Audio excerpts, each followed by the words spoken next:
Está começando mais um Psicocine, o podcast de cinema e psicanálise do Sesc Rio Preto e do Grupo de Estudos Psicanalíticos de São José do Rio Preto e região. Hoje nós vamos falar sobre o filme sueco-dinamarquês A Caça, o filme de 2012 de Thomas Vinterberg. Gostaria de lembrá-los que estamos gravando esse podcast, cada um de sua casa, por meio de um aplicativo de bate-papos pela internet, em razão da pandemia de coronavírus, que depois de um ano ainda é um grande problema para o mundo, sobretudo para o Brasil. Por isso, o áudio pode conter algumas alterações. A convidada do dia é a Sueli Barizon. Ela vai fazer a análise com viés psicanalítico do filme A Caça. Mas antes dela, quem faz um resumo do filme é a Ceres Loures Martins, psicanalista, membro do GEP Rio Preto e também da Comissão de Cultura e Comunidade. A Ceres apresenta o resumo do filme e apresenta adequadamente a psicanalista Sueli Barizon, nossa convidada. Eu sou Ana Paula Dias Rodrigues, técnica de programação do Sesc Rio Preto, e apresento esse podcast para vocês.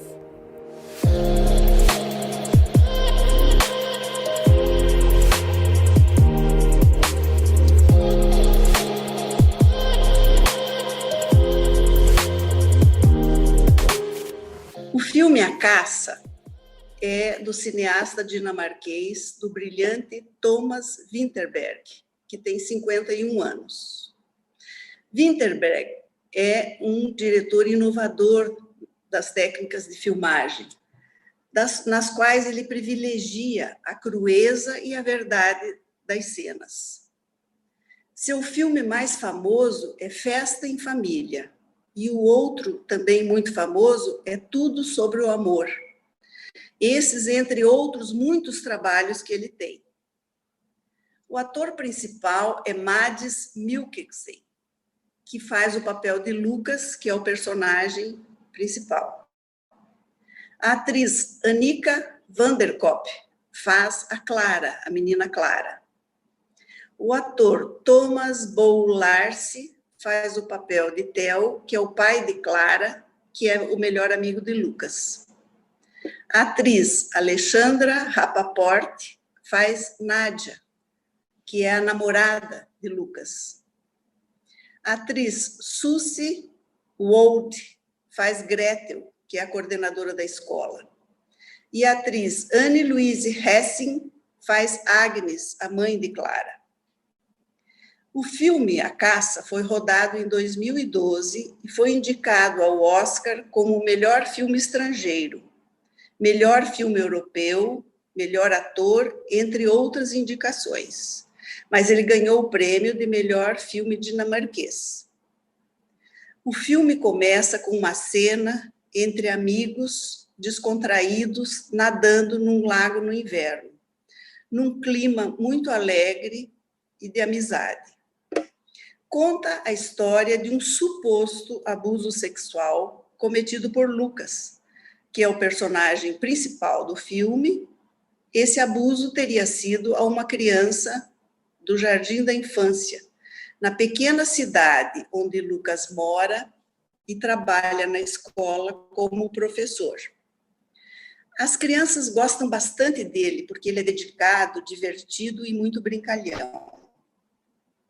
Lucas tem muitos amigos com quem ele convive com muita familiaridade.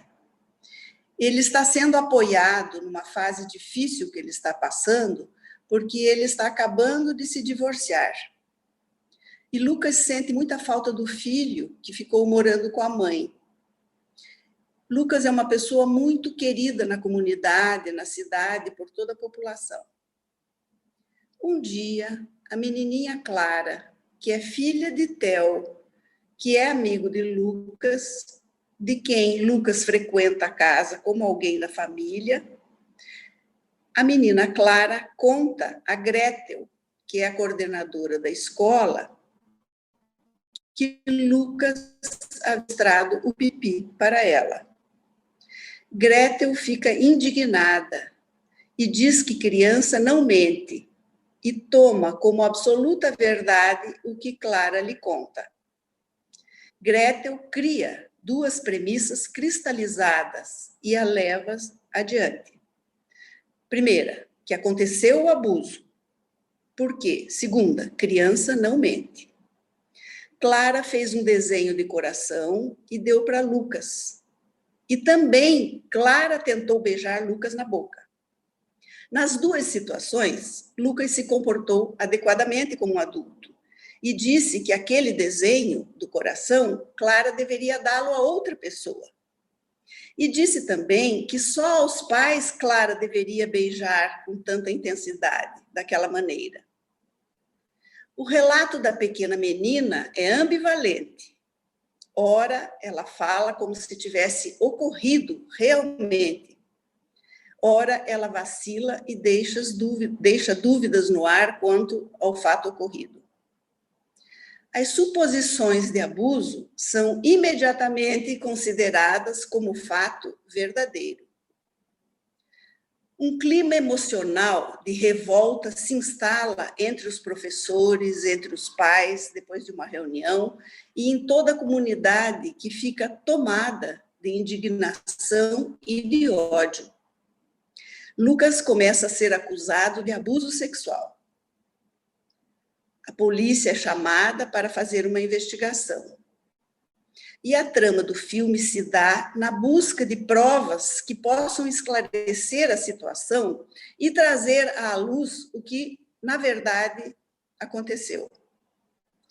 A acusação de suposta conduta abusiva foi baseada unicamente na fala de uma criança. E o método usado para interrogar Clara é chamado de depoimento sem danos. Lucas passa por momentos de muito sofrimento quando é tratado como se fosse um criminoso. Não pode ir ao comércio local, fazer compras de todo dia, porque não lhe atendem. Inclusive, o expulsam com violência do mercado e até batem nele.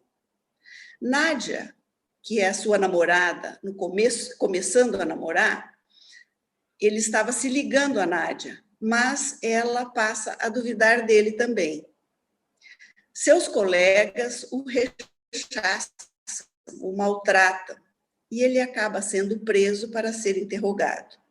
Depois, mais tarde, no dia seguinte, ele foi solto. Lucas enfrenta com coragem a situação humilhante e penosa que vive. O filho Marcos acredita na inocência do pai e o defende. Um amigo só apoiou Lucas. E o interessante é que o fim do filme também é uma cena de amizade. Então, agora eu vou passar a palavra para a Sueli Zocal Paro Barizon, membro associado da Sociedade Brasileira de Psicanálise e faz parte da comissão científica como membro do GEP. É muito interessante a gente poder conversar sobre isso, porque eu acredito que a arte ela é um alimento assim delicioso e nutritivo para a nossa alma e para a nossa vida, né? Ela traz e nos coloca um colorido movimento mental que ajuda muito a gente a pensar as questões pessoais, as questões coletivas, e para nós, psicanalistas, também auxiliam na ampliação do nosso pensamento clínico, né? Freud já nos dizia que os artistas, eles intuíam o inconsciente. E o cinema, né, se em algum momento se propõe a ser uma diversão, né, em outros ele é uma arte que não faz vista grossa com as dificuldades, mas nos fazem refletir sobre a vida, como é o caso desse filme de hoje. Eu penso também que o cinema, principalmente numa época dessa, como a pandemia, ele tem sido uma companhia viva e fiel e contribuído bastante na sustentação do nosso isolamento, né? Bom, primeiro também eu queria lembrar que esse filme, né, que é do Thomas Vinterberg, junto com outro diretor também dinamarquês, o Lars von Trier, criaram um movimento lá na década de 90, em 95, um movimento que se chamou Dogma 95, E foi com a finalidade, né, como a própria série destacou agora, de fazer filmes mais realistas e menos comerciais. Foi quase que num movimento assim, contrário a Hollywood, né, que era aqueles grandes filmes comerciais, né, e tentando eliminar ao máximo os efeitos artificiais ou especiais. E dentro dessa proposta, a câmera, ela ficava na mão do cinegrafista e ela seguia naturalmente os personagens e os movimentos, que é numa busca da criação de uma intimidade com a cena, né? E a finalidade disso era evitar o uso de filtros ou acessórios que comprometessem a verdade e a espontaneidade da cena, que assim ia liberar as fantasias do espectador, né? Quando eu li sobre isso, eu associei com a psicanálise, né? No sentido de que dentro do setting analítico, a gente se propõe a escutar e acolher o analisando, que pode deixar as suas fantasias emergirem sem filtros que alterem a sua verdade íntima, né? E isso vai criar um clima, né, para que ele possa compartilhar os seus conflitos sem julgamento. Então, é muito interessante, né, assim, esse movimento daquela época, que muito do que eu li, todo mundo fala que foi um movimento fracassado, mas eu acho que teve uma coisa bem interessante nesse sentido, né? E esse filme que a gente já assistiu e que a gente vai discutir hoje, né, de 2012, A Caça, ele nos comove demais, porque realmente a gente pode observar que a câmera, ela se foca muito no semblante das pessoas, né? Ele é muito delicado, né, em fazer essa direção, né? O diretor, ele vai nos convidar a pensar sobre as dificuldades de comunicação, especialmente quando a gente tem temas difíceis e que geram muitas dificuldades para se conversar. O filme também vai trazer sobre as diferenças que vão levar para uma incompreensão, e também vai discutir as certezas que às vezes impedem a gente de escutar o outro e de fazer, às vezes, uma atuação sem fazer uso do nosso pensamento, né? Então, a história do filme, né, se passa numa pequena cidade da Dinamarca, que é considerado um dos países mais pacíficos do mundo e menos corrupto, né? E o título é interessante, A Caça, que é usado nesse filme tanto num sentido metafórico como num sentido literal. Metafórico porque na forma como o Lucas, que é o protagonista, né, que foi interpretado pelo Mads Mikkelsen, passa a ser caçado a partir da suspeita de abuso sexual e da propagação dessa situação na pequena comunidade, né? E também a caça num sentido literal, que é realizada nessa sociedade como um ritual de passagem da adolescência para a adolescência para a vida adulta, né? É muito interessante como esse ritual ele aparece tanto no início quanto no final do filme, dentro de um forte sentimento de grupo, em que as relações entre os homens da comunidade ficam bem marcadas, né? É um ritual que fica também evidente uma certa infantilização do grupo, eles brincam, bebem muito e cantam uma canção que, assim, é onde os meninos viram homens e os homens viram meninos, né? Que é muito marcada, né? Então, assim, tem uma coisa que eles ficam bastante infantilizados, adolescentes mesmo, né? Por outro lado, a caça, ela mostra de uma certa forma a destrutividade que está presente no grupo, em que o prazer de matar ele é expressado, né, através de um ritual onde o grupo se une, né? E, na verdade, ao se unir, eles expressam civilizadamente os desejos de matar. Nas minhas pesquisas sobre esse filme, que eu fui procurando muita coisa, né, e sobre os rituais de caça, eu achei muito interessante uma passagem que é referida a Rousseau, né, num livro dele que é o Discurso sobre a Origem da Desigualdade. E ele diz que para caçar um cervo é necessária a cooperação entre os caçadores para cercar o animal, que é alimento para muitos, e por isso todos devem se unir. Diferentemente da caça de um coelho, que seria alimento para um só, que quando passa atrai o caçador e ele pode caçá-lo sozinho e abandonar o grupo. Então, para se caçar servos, né, que é bem o que acontece nesse filme, é necessário que exista união, amizade e persistência. O filme ele vai trazer à tona a pedofilia, mas de uma forma bem diferente, como a Séries já falou, né? Anos antes, esse mesmo diretor ele tratou do filme Festa de Família. Nesse filme, um pai que está fazendo 60 anos, ele é denunciado em plena festa de aniversário por um dos filhos sobre os abusos sexuais que este pai cometia contra os próprios filhos. Então, nesse filme, né, a gente assiste uma pequena comunidade se transtornar e deixar aflorar os paradoxos que ali existiam a partir da suspeita de abuso sexual levantada pela diretora de uma creche em que Clara, né, uma garotinha em torno de uns 5, 6 anos, frequenta. Mas primeiro, né, através das cenas que vão aparecendo no filme, o diretor ele vai falar de Lucas, construindo esse personagem, né, que era um cara amigo de todos, né? Logo no comecinho do filme, ele consegue salvar o amigo que estava quase congelado no lago, que era vítima de uma cãibra, né? Um professor super afetivo e brincalhão na escola infantil, né?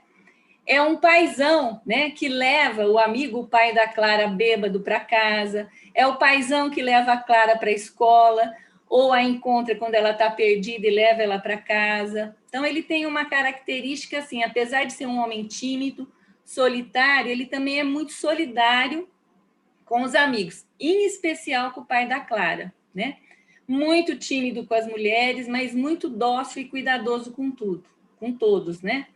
Então, é interessante que até com a ex-mulher, né, quem manifesta a raiva com relação a ela é a cachorra Fanny, que rosna e late toda vez que o nome da mulher dele era mencionado, né? Clara já é uma menina sonhadora, que constantemente se perde nas ruas do vilarejo, que tenta se virar sozinho no meio das contínuas discussões entre seus pais, né?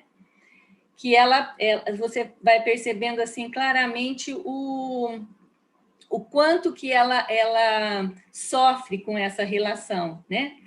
E ela convive e é atropelada pelas experiências e vivências do seu irmão adolescente, né? Que numa das cenas do filme ele chega com a imagem, né, de um iPad, de um tablet, né, na verdade, né? E ele assusta, ele e os amigos, eles assustam, né? A Clara, onde eles falam assim que tinha um pinto duro como um bastão, né? E nessa hora eles provocam nela uma invasão, é um excesso muito grande, porque ela ainda não tinha uma compreensão psíquica suficiente para digerir as imagens da sexualidade adulta, né? E aqui eu quero lembrar um autor da psicanálise, que é o Ferenczi, o Sándor Ferenczi, que enfatizou que existe uma confusão de línguas existente entre o adulto e as crianças.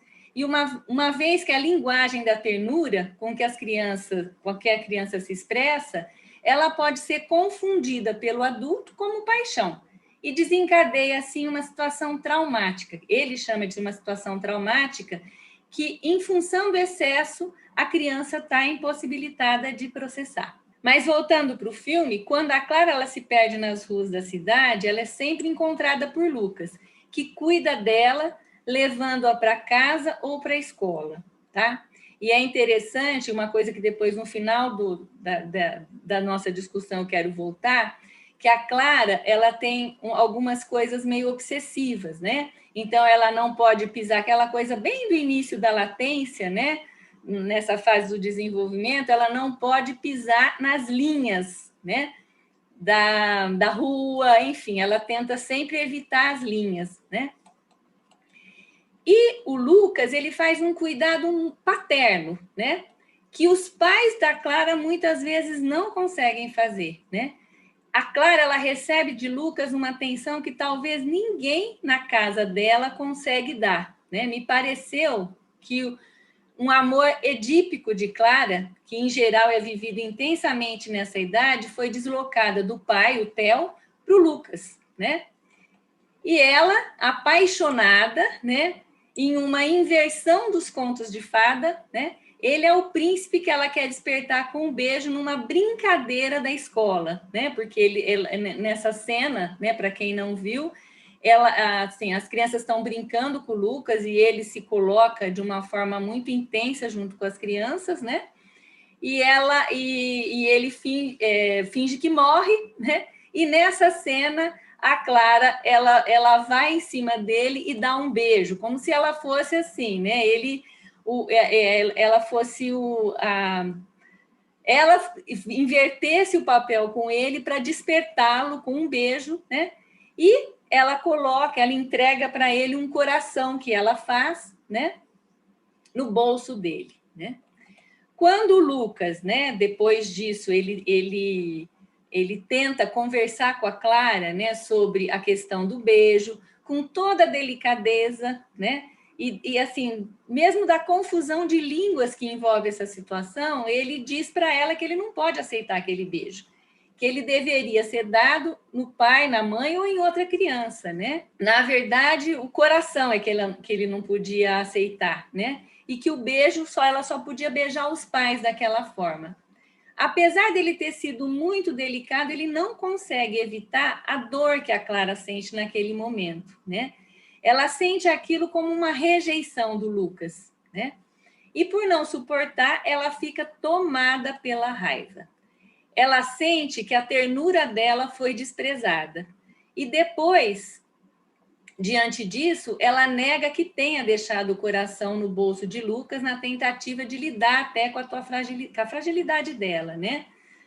E quando o Lucas está conversando, né, ele diz para ela que ela está mentindo. E a Clara, ela demonstra nessa cena, pelo olhar dela e pelo tique, porque ela tem um tique de entortar a boca, né? O quanto ela está desapontada e ela se retira tristemente. O Lucas nem dá conta de ir atrás dela naquele momento, porque as crianças estão ali e chamam de novo a atenção dele, né? E naquele dia, né, quando já todo mundo tinha ido embora, né? Clara estava sozinha, a mãe atrasada, né?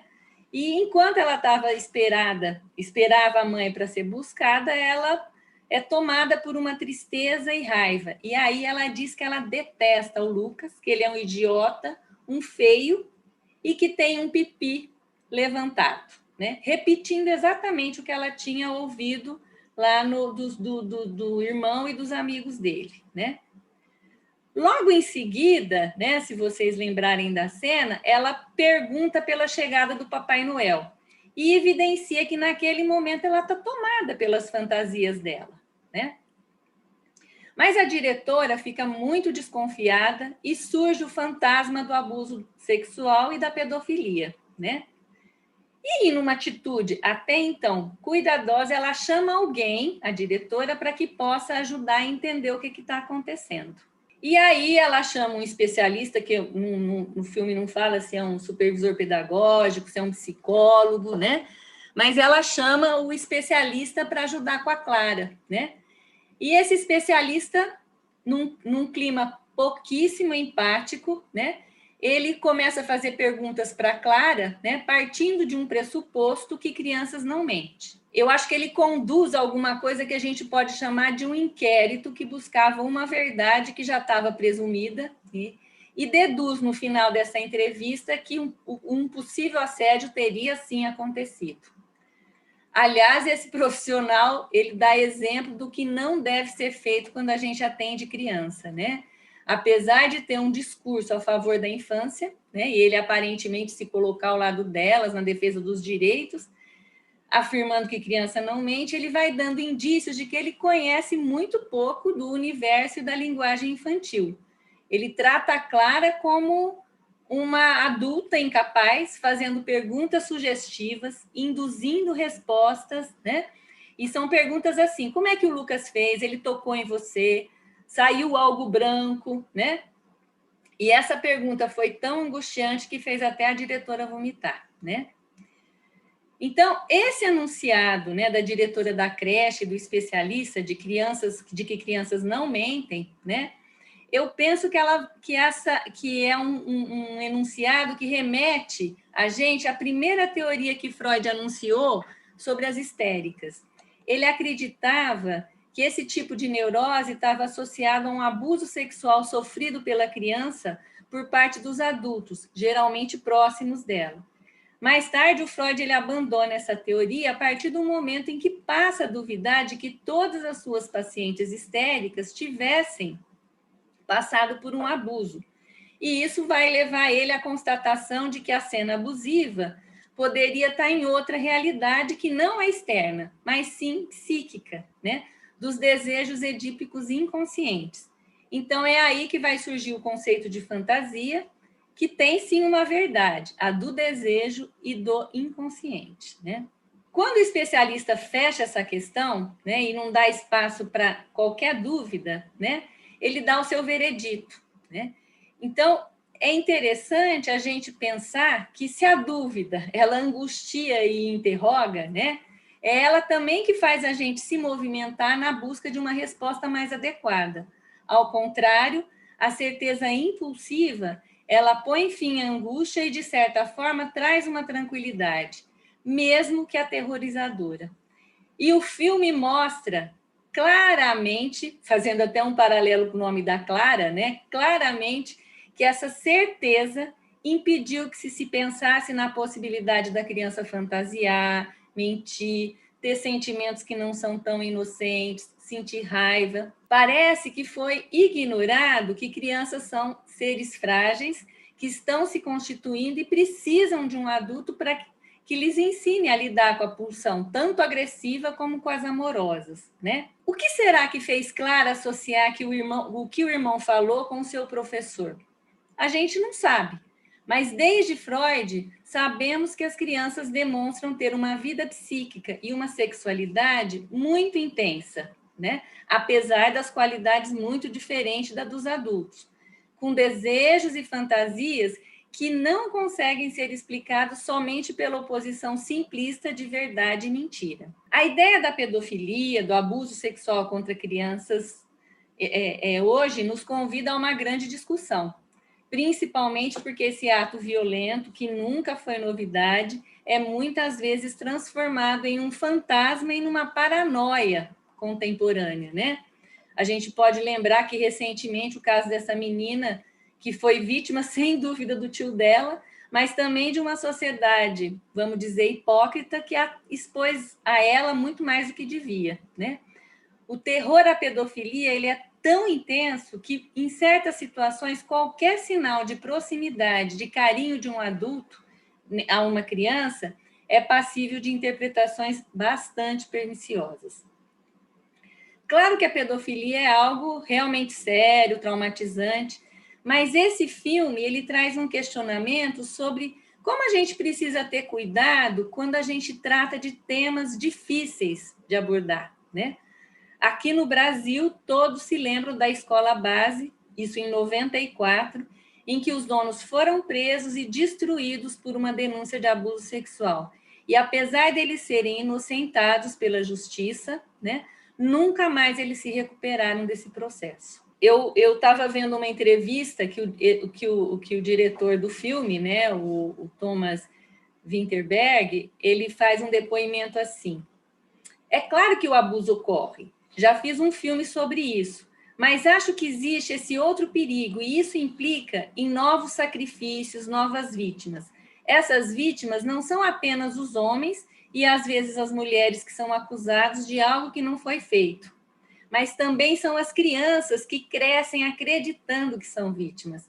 Essas crianças operam sobre a grande ilusão de que algo ruim aconteceu com elas. Elas crescem com experiências semelhantes às das crianças que realmente passaram por isso. Sobre esse ponto de como a criança fica confusa diante da reação dos adultos, o personagem de Clara mostra isso, né? Ela se desconfusa até mesmo com o Lucas, né? Quando ela fica com medo, quando ele tenta se aproximar dela naquela cena que ela vai até a casa dele, né? O quanto que ela está totalmente confusa. É como se ela sabe que não aconteceu, mas ao mesmo tempo ela fica confusa e ela demonstra medo com relação a ele. E como o próprio diretor desse filme abordou em Festa de Família, existem pessoas acima de qualquer suspeita que valem dessa condição para se aproximarem de crianças com intenções sem nenhuma ternura, mas perturbadas pela linguagem da paixão,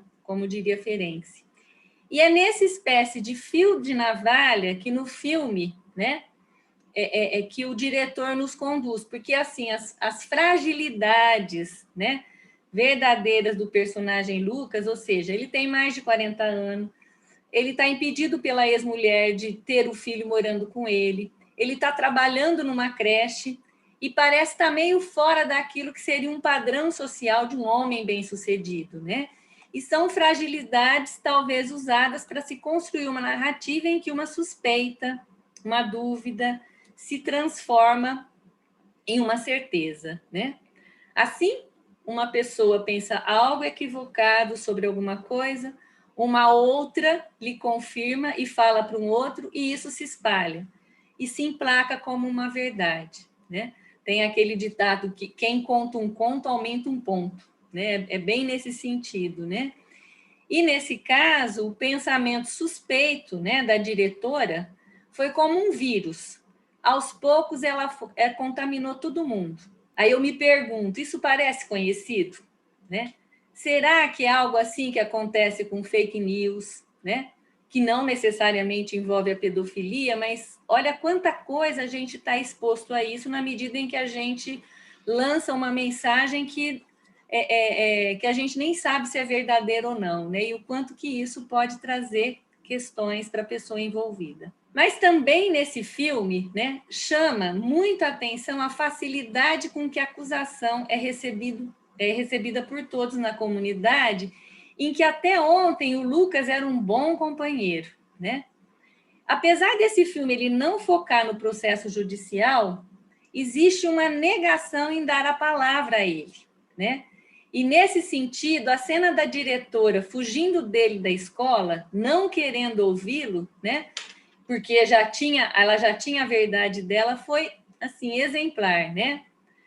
Parece que nessa cena o Lucas já virou um lobo mau correndo atrás da vovozinha. A não escuta também aconteceu com a Clara, quando ela tenta dizer que havia falado bobagens, né? Mas aí ninguém mais conseguia dar escuta para ela, alegando que ela estava assustada, que aquilo era porque ela estava com medo em função da situação abusiva, né? O caminho que o Lucas percorre até a remissão e a aceitação no círculo de amigos e membros da comunidade foi bastante difícil, porque ele perdeu os amigos, inclusive o seu melhor amigo, que era o pai da Clara, a recente namorada, o trabalho, a cachorra foi morta, ele ficou impedido de estar com o filho, que também sofreu violência, humilhação, né?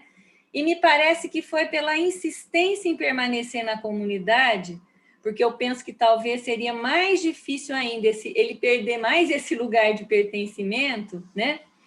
Que eu acredito que levou Theo a duvidar da verdade, mentira, né? Que era sustentada até então, né? E aí eu vou me remeter àquela cena da igreja, né? Que logo depois ele ter sido muito agredido, né? E que apanhou no supermercado, enfim, né? Ele sai da passividade e, assim, na igreja, sem óculos já, porque o óculos dele foi quebrado, ele busca o olhar do amigo, que ele queria o reconhecimento e a aceitação da sua verdade. E é interessante a gente pegar uma fala, né, do pai da Clara, né, o Theo, que no começo do filme ele fala para o Lucas que ele sabia quando ele estava mentindo porque os olhos dele tremiam, né? E é interessante porque o Lucas ele vai atrás desse olhar, né? E assim, né, numa cena extremamente tocante, né? Porque nessa hora ele pede para ser deixado em paz, né? E eu penso que aí é que o Theo reconhece a verdade do amigo, né? E depois, numa cena bonita do Theo com a Clara, ele diz que o mundo está cheio de maldade, mas se ajudarmos uns aos outros, a maldade acaba indo embora, né? E aqui, abrindo um parênteses, né, a cena da igreja, né, e do inquérito do especialista com a Clara, né, ela nos impressiona pelo olhar cuidadoso que a câmera faz, né, dos personagens, né? Que vai mostrando com sensibilidade as movimentações desses atores, né? Quando a câmera, naquela situação que o especialista está fazendo a entrevista com a Clara, é brilhante, né? Eu acho que, assim, a Clara, né, que é a Nika Weathercup, me parece o nome dela, ela foi sensacional nessas cenas, né? Porque vocês podem ver como que ela entortava a boca, né? Ela era cheia de tiques, né? Que foram assim captados pela câmera com uma sensibilidade muito grande, né? E não é à toa que o Mads Mikkelsen ele ganhou em Cannes essa atuação de melhor ator masculino, né? Eu penso que eu também daria para a Clara esse mesmo prêmio, porque ela foi muito, muito importante. Depois dessa cena da igreja, né? E é interessante porque quem canta, né? No coral são as crianças, tem a Clara e as crianças que, de uma certa forma, também depois tem uma questão que todas as crianças começam a falar que elas foram abusadas pelo Lucas. E a verdade só vem à Clara porque eles dizem que foi num porão e quando a polícia vai na casa do Lucas, vê que não existe porão nenhum, né? Então, essa cena da igreja, ela é cheia de detalhes, né? E a música falando, né? Assim, essa coisa da comunhão, do perdão, né? E o sofrimento do Lucas naquele momento é uma coisa que toca muito, né? Quem não viu o filme deveria ver para poder acompanhar essas cenas todas, né? Depois dessa cena da igreja, o pai da Clara ele vai levar comida para o Lucas, né? Numa espécie de reconciliação. E numa conversa que eu chamo de silenciosa, eles retomam a amizade, né? Então, dá a impressão que aqui o Lucas ele é aceito, né, pelo amigo e, portanto, seria por toda a comunidade. Tanto é que depois passa um ano e vai ter uma cerimônia que é onde o filho do Lucas vai receber de presente o rifle dele, porque aí ele está autorizado a caçar, né, no ritual de passagem dele, né? Mas a gente vai percebendo que essa aceitação, né, do Lucas, ela é parcial, né? Foi como que uma adequação de realidade, porque a gente tem, né, nessa penúltima sequência, a volta à normalidade, né, de tudo, mas se a gente olhar atentamente para os olhares dos participantes, né, e inclusive o olhar tristonho do Lucas, né, e o desenrolar do último evento, né, que é alguém que atira no Lucas, né, a gente vai perceber que as aparências enganam, né, e que o estigma após a acusação parece ser uma maldição, né, e vai deixando claro que o Lucas não vai ter paz na vida dele, né. E assim, a câmera fecha, inclusive, o filme no semblante paralisado e desesperançoso de Lucas. Eu penso que o filme ele traz assim reflexões muito atuais, né, como as fake news, os cancelamentos de pessoas através da rede social, a escassez que a gente tem da escuta, né? E eu penso que hoje, com esse desenvolvimento tão grande de tecnologia de comunicação e de globalização, a gente virou uma pequena vila, né? E a gente está sujeito a todas as mazelas que daí vão decorrer. Muitas vezes a gente passa mensagem e vídeo sem a gente se atentar ao quanto que existe de verdadeiro ou falso naquilo que nós passamos. A forma como o ódio a Lucas ele é disseminado na comunidade nos faz lembrar do que ocorre nos grupos, envolvendo o bode expiatório, né? Fenômeno esse em que um grupo projeta, né, todos os seus aspectos inaceitáveis e deposita em alguém que cometeu ou é mesmo suspeito de algo errado. O termo, né, bode expiatório, vocês sabem que vem do Antigo Testamento e se refere ao dia da expiação dos pecados, né? 2 bodes, eles são separados do rebanho, né, e são levados aí para um ritual. Um deles é sacrificado, né? Nesse dia, a comunidade toda fala dos pecados na frente do sacerdote, e nesse sentido para os bodes também, né? Um é sacrificado e o outro, né? Ele é levado para o deserto e abandonado no deserto para expiar os pecados da comunidade. Então, tem uma ideia aí do código, né? Do grupo de pertencimento, né? Que quando elegem alguém como bode expiatório, é como se esse código do grupo foi quebrado, mas alguém tem que ser responsabilizado por ele, né? Ou seja, a impureza não é minha, eu não tenho nada disso, e o outro é que vai ser banido, né? Ou punido por isso. Dentro de um grupo que funciona de uma forma muito idealizada, né? Ou seja, com a ideia de que a gente é perfeito e que nada vai nos abater, qualquer coisa que venha abalar essa crença vai gerar um movimento de negação. Geralmente não tem espaço, né, para o pensamento, mas sim para a atuação. E, deste modo, a idealização é quase que um fermento para que o ódio cresça, né, quando pode ser ameaçador, né, a essa crença que está idealizada. Então, quando a gente idealiza, né, a idealização ela se torna uma espécie de combustível para que o ódio fique desmensurado, né, para que a nossa híbris, como diriam os gregos, apareça, né? Portanto, e pode levar a uma convicção, uma certeza absoluta de que aquilo que me ameaça precisa ser destruído.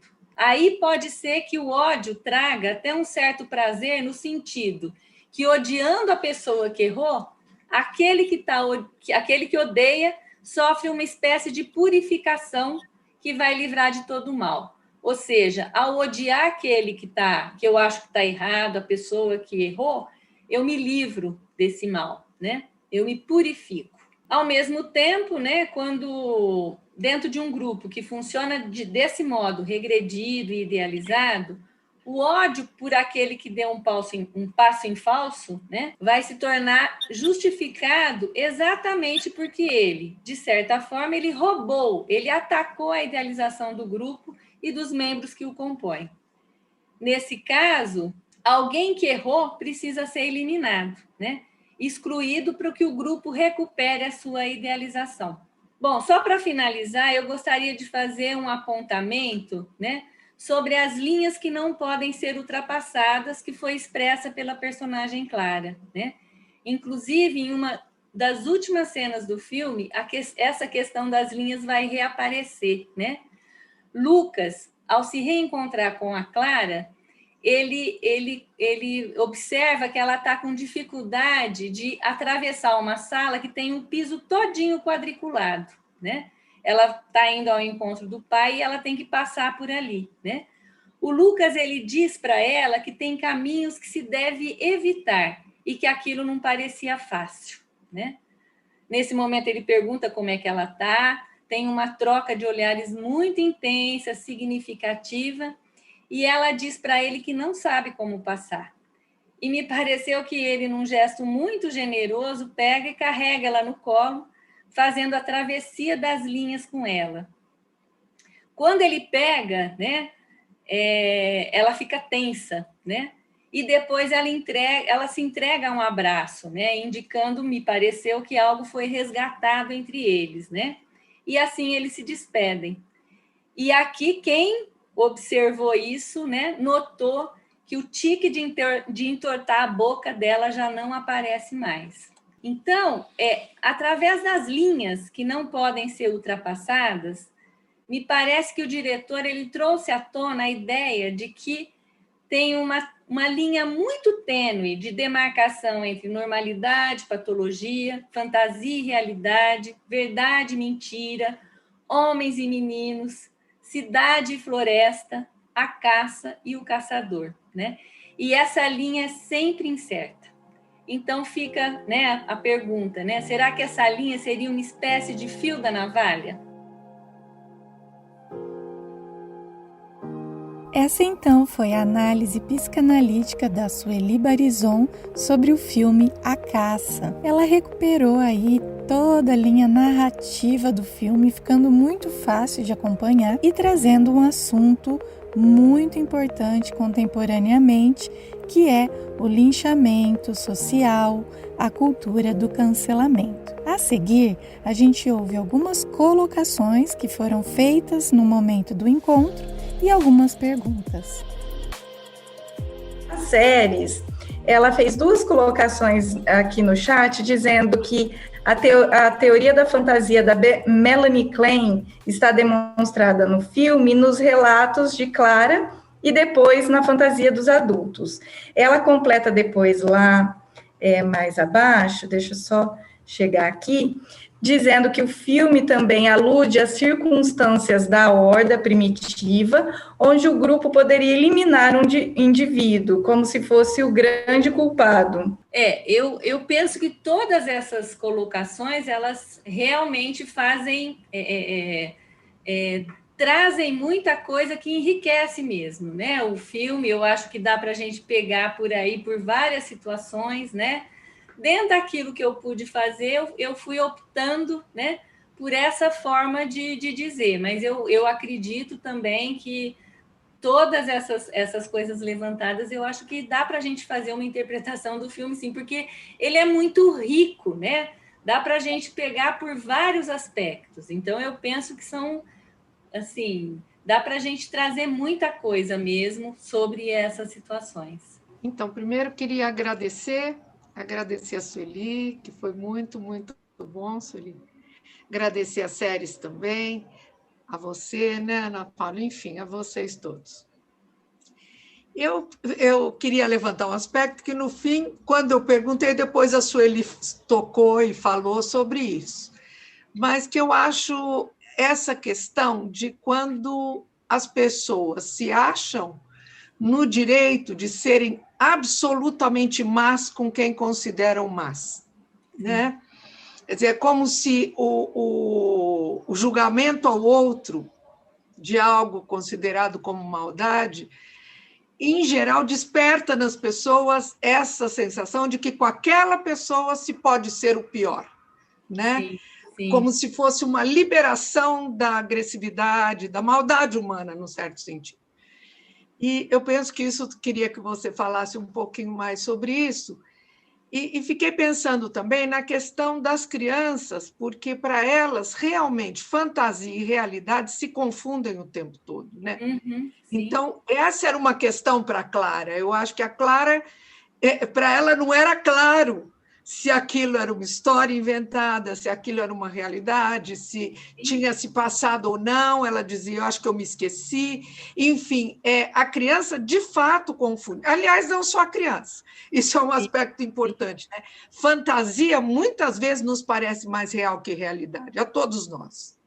Sim. Grandes fantasias, tomadas de profunda emoção ou paixão por nós, elas nos parecem, muitas vezes, mais reais que realidades. Então, eu penso que é uma grande confusão, né, que o filme vai abordando. Você sabe, Marli, que eu acabei pegando muitas entrevistas do diretor, né?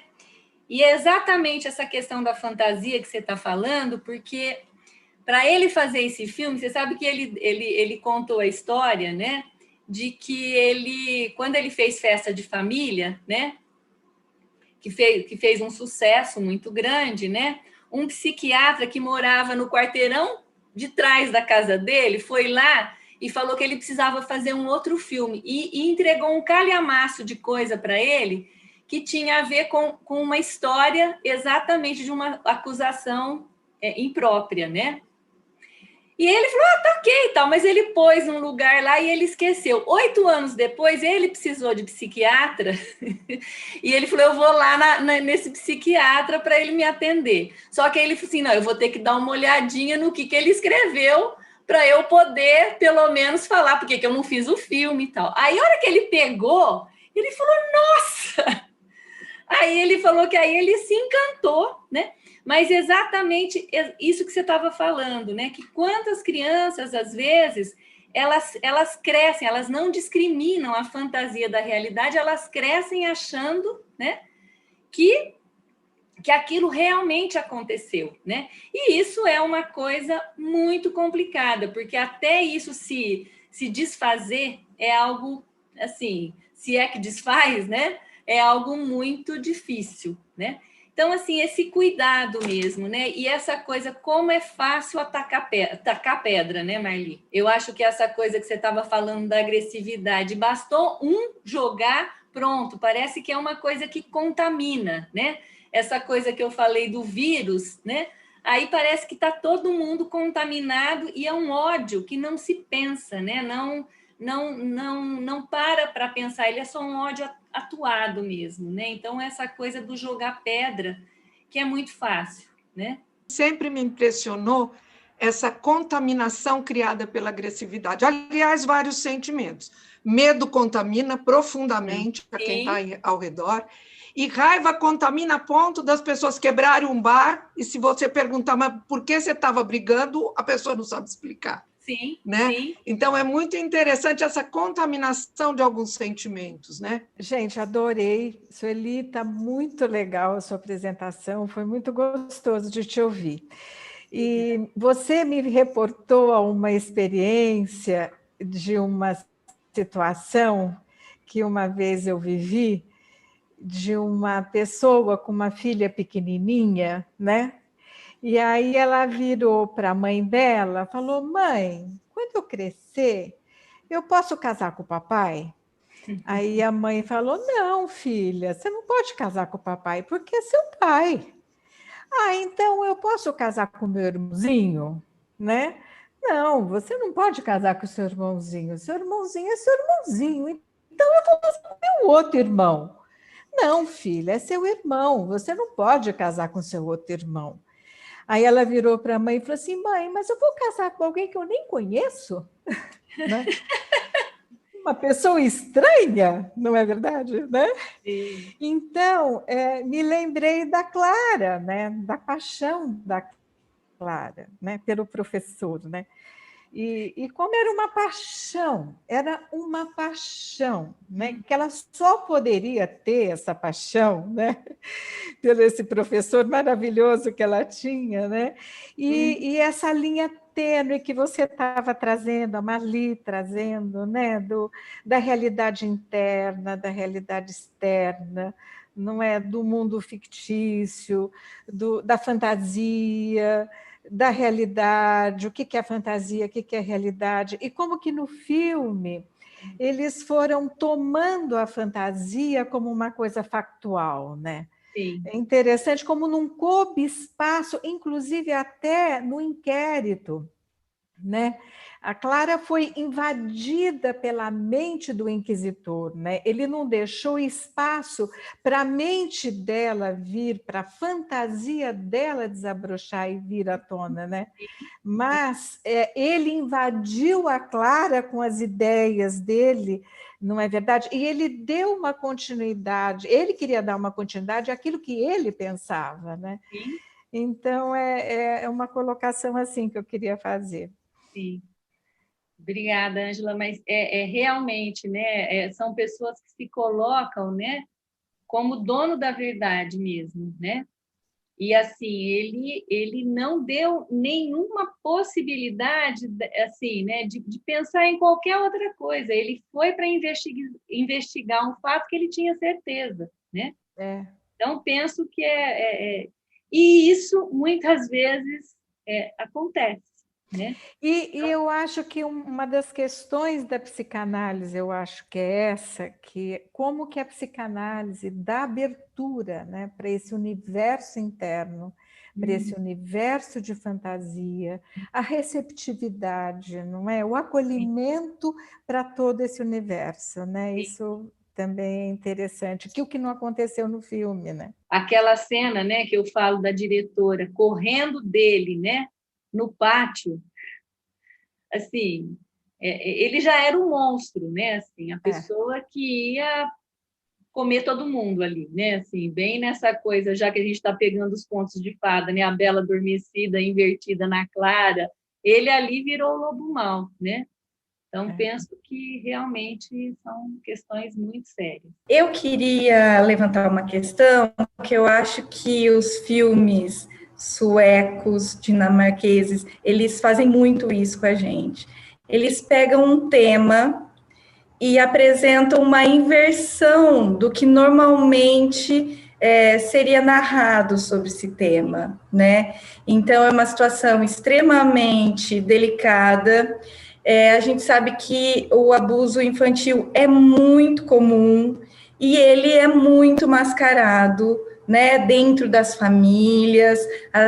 Os relatos são entendidos como mentira normalmente da criança, né? Mesmo quando a criança está falando a verdade. Então isso incomoda um pouco, assim. Eu me lembro de quando eu assisti pela primeira vez, eu fiquei incomodada com isso, né? Por que fazer um filme que traz uma criança mentindo, quanto muitas vezes, na maioria das vezes, a voz da criança é extremamente desacreditada mesmo, né? Esse é o natural de não se acreditar na criança, de não se acreditar nesse depoimento. Então, a minha pergunta é assim: a Clara, ela tinha clareza de que ela estava mentindo? Ela tinha a ideia do quanto isso é sério? E em que sentido, né, a família e a comunidade, né, que educa essa criança, porque ali dá para ver exatamente como a comunidade vai educando essa criança na linguagem da violência, como isso poderia ter sido evitado, né? Como ela poderia saber da dimensão dessa mentira, né, mesmo aos 5 anos. Queria que você falasse um pouquinho dessa perspectiva da criança, né? Antes de entrar na tua pergunta, né, essa questão eu acho que é assim, né? O Thomas Vinterberg, ele fez um filme bem anterior a isso, que foi Festa de Família, né? Que eu acho que ali ele expôs muito a questão do lado de quem era abusado. E ele faz isso com, assim, né? É um filme forte também, e eu penso que essa questão ele trouxe também, né? Agora, você vê, a Clara, é isso que até a Marli já tinha falado, e assim, a ideia de que a criança, ela se confunde muito, né? Ela não tinha menor, naquele momento, ela estava tomada por um sentimento de rejeição, né? Ela sentiu o Lucas, né? Não como alguém que estava tendo cuidado com ela, né? Naquela hora ela estava brava, ela estava com raiva, né? E isso fez com que ela, talvez assim, tivesse feito toda uma confusão na cabeça dela, né? De que ela juntou uma situação com outra, mas naquele momento ela não queria inventar uma mentira, ela estava se defendendo porque ela estava extremamente fragilizada, né? E aí, no caso, eu penso que assim, né, o filme mostra, né, uma situação onde eles pegaram uma coisa, né? Eles não enfocam na questão do processo, eu tenho a impressão que ele foi inocentado, tem tudo isso. Só que eles pegam, você pode ver que assim, ele não foi ouvido pela comunidade, ninguém chegou e assim, né? Tá, teve algumas tentativas, mas ninguém conversou com ele, né? Ninguém entendeu aquilo, ou mesmo, por exemplo, eu penso que os dois, tanto o Lucas quanto a Clara, né, são vítimas ali, tá? No sentido de que a Clara, ela estava perdida dentro daquele ambiente dela, né? Eu acho que isso depois, assim, com um monte de briga, tanto é que ela estava sempre perdida na rua, ela fugia de casa, né? Então, eu penso que todo esse clima também da casa dela, né? Talvez, assim, fez com que ela se ligasse muito mais ao Lucas, né? E fizesse esse vínculo tão forte com ele, né? Mas eu penso que, em momento algum, ela tinha essa clareza. É uma criança que faz confusões, e ela não tinha essa intensidade, essa intenção de mentir, né? Não era isso. Tem uma pessoa complementando aqui que quando a criança está muito sofrida, ela pode sexualizar a ternura. Eu também fiquei pensando em quanto o universo, né, psíquico para crianças abusadas se transforma num lugar de acalento, né, de fuga. Então, ela pode criar esse universo, né, para se proteger ali, enfim. Ô, Sueli, uma coisa que eu fiquei pensando, eu tenho também criança em casa, e realmente, às vezes, é muito difícil a gente saber o que é fantasia e o que é realidade, né?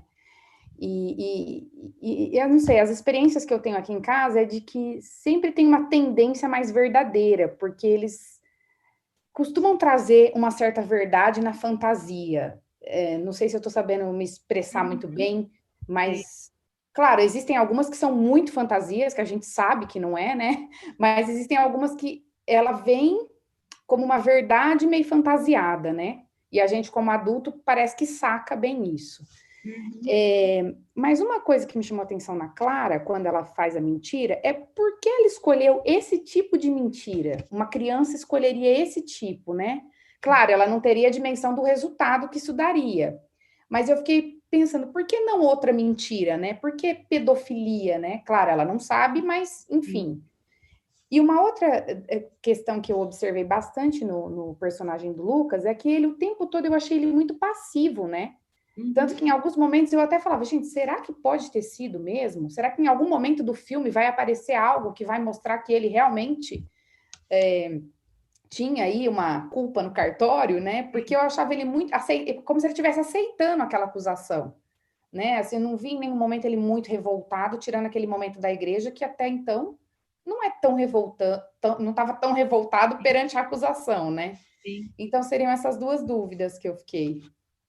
Então, eu acho que tem uma questão, por exemplo, a passividade do Lucas também é esse fio da navalha, que de repente, assim, o cara é passivo, então, ele só pode ser um cara, assim, você percebe como alguns jeitos dele, né, assim, a forma como ele estava vivendo determinadas coisas naquele momento, né, estavam sendo entendidas, talvez, né, por exemplo, e você está falando, né, que diante da passividade dele, puxa a vida, mas ele estava acuado, né? Eu penso que foi uma coisa que pegou ele de surpresa, ele ficou super acuado com tudo aquilo, né? E assim, eu penso que ele é uma pessoa realmente, você vê, né, super dócil, né? O filme vai mostrando, vai construindo um personagem, né, que não tem essa coisa da agressividade, mas que vai aparecendo, né? Depois ele história, porque aí ele já não tem mais por onde aguentar tudo aquilo, né? A criança, gente, ela, assim, dentro das fantasias dela, a criança ela tem uma sexualidade que é muito diferente, né, da sexualidade adulta. Porque exatamente ela pega essa cena, mas assim, aquilo foi uma coisa, né, que assustou ela. Mas ela também tem uma sexualidade, né, que não está diretamente ligada à questão sexual do jeito que a gente pensa, mas ela tem ela teve todo um apaixonamento por esse Lucas, né? Então, como que ela fez esse arranjo, né? Mas ela sabia que tinha alguma coisa, né? Assim, ela não tinha, vamos dizer assim, ela não tinha maturidade suficiente para poder pensar na sexualidade adulta. Mas tem algumas coisas que estão ligadas a essa questão que é a erotização do vínculo. Seja com os pais, ela fez essa ligação com o Lucas, né? Uhum. Mas eu penso que a sexualidade dela é uma sexualidade que o adulto não entende, né? Tem uma diferença, né, nesse aspecto da ternura e da paixão, né? Não sei se eu te respondo, Bruna, mas Não, entendi. Eu entendi. É porque eu te falei, como eu tenho criança aqui em casa, e um dos meus filhos está nessa fase mais, né, de conhecer um pouco mais a sexualidade e tudo mais, Sim. Ele tem 4 anos e meio, assim. E Agora, é muito diferente o meu olhar e o dele, né? Lógico. Sim. Mas a criança tem curiosidade do que acontece no quarto dos pais, tem toda uma questão aí que vai aparecer, né? Então, algumas ligações e algumas conexões ela vai fazer, né? Entendi. tá? E desconfia Obrigada. dessa sexualidade.